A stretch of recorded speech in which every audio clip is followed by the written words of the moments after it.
Yeah. Good evening, candidates.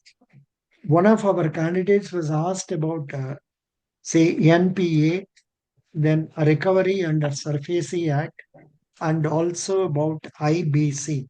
So let us try to know some more points regarding IBC. Please read, Mr. Jitin Prasad. Okay. The Supreme Court recently upheld the key provision of the Insolvency and Bankruptcy Code 2016 IBC, which had been challenged on various grounds, including the alleged absence of due process and a violation of natural justice principles. Continue. About Insolvency and Bankruptcy Code 2016. In the bankruptcy It is the bankruptcy law of India which seeks to consolidate the existing framework by creating a single law for insolvency and bankruptcy. It provides for one-time bound process to resolve insolvency. Applicability. It, it provisions The provisions of the code are applicable to companies, limited liabilities entities, firms, and individuals. That is, all entities other than financial service providers. Time for Time frame for completion of the exercise. Companies have to complete the entire insolvency exercise within 180 days under IBC. The deadline may be extended if the creditors do not raise objections to the extension. For small companies, including startups with an annual turnover of 1 crore, the whole exercise of insolvency must be completed in 90 days, and the deadline can be extended by 45 days. If resolution doesn't happen, the company goes for liquidation. Uh, who regulates IBC proceedings? The Insolvency and Bankruptcy Board of India has been appointed as a regulator and it can oversee these proceedings. IBBI has 10 members appointed by the central government.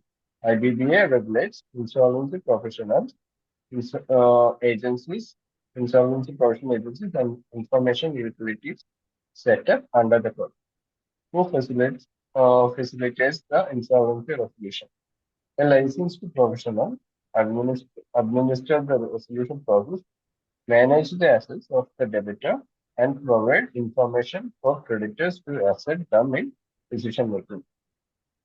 Who adjud- adjudicates over the proceedings? The proceedings of the resolution process will be adjudicated by the National Companies Law Tribunal (NCLT) for companies and Debt Recovery Tribunal for individuals. The courts approve initiate, initiating the resolution process, appointing the insolvency professional, and giving law to the final decision of creditors. 1 minute. What is the procedure? What is the procedure to resolve insolvency under the code? When a default occurs, the resolution process may be initiated by the debtor or creditor. The insolvency professional administers the process. The professional provides financial information of the debtor from the information utilities to the creditor and manages the debtor's assets. This process lasts for 180 days and any legal action against the debtor is prohibited during this period. What does the Mm. committee of creditors do? A committee consisting of financial creditors who lend money to the debtors is formed by insolvency professional. The creditors committee decided the future of the outstanding debt owed to them. They may choose to revive the debt owed to them by changing repayment schedule or selling the assets of the debtor to get their dues back. If a decision is not taken in 180 days, the debtor's asset goes into liquidation. Mm. Sir, liquidation means selling, right? Liquidation Selling the means whole asset. no, no, not selling. Liquidation means that the all the assets of the company will be sold.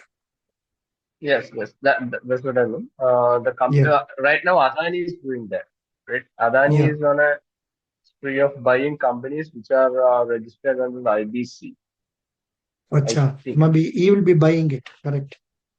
Yes. Because he has money, he can buy it. Mm. What happens under Yes. liquidation? Debtor goes into Yes. liquidation, Wow. insolvency professional administers liquidation process. Proceeds from the sale of debtors' assets are distributed in the following order. First, insolvency resolution costs, including remuneration to the insolvency. First, they take the money for the insolvency professional appointed, he will take in Mhm. lakhs money for him. Second, secured creditors. Third, due to workers, other employees. Fourth, unsecured creditors. That means employees don't get first priority. Employees get only third priority. Okay. Then what is insolvency and bankruptcy? Insolvency is when an individual or company can no longer meet their financial obligations to lenders as debts become due. Bankruptcy is the process that provides protection and relief for individuals who are unable to pay off their debts.